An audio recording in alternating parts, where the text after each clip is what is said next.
ఏమైంది? నిన్న rose day అని రోజు ఇచ్చిన. Flash back.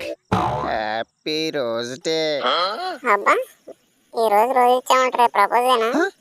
నువ్వు మరీ ఇంత ఫాస్ట్ అనుకోలేదు. కానీ నువ్వు మా ఇంటికి వచ్చి మా ఇంట్లో వాళ్ళ ముందు ప్రపోజ్ చేయాలి.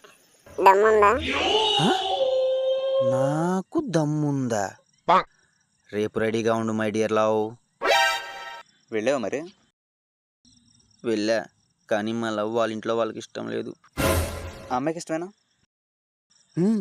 Full support. ఇలా రా. ఏం చేద్దాం మరి ఇప్పుడు? ఏదైనా ఐడియా చెప్పరా? లేచిపోతారా? పెద్ద ప్లానింగే.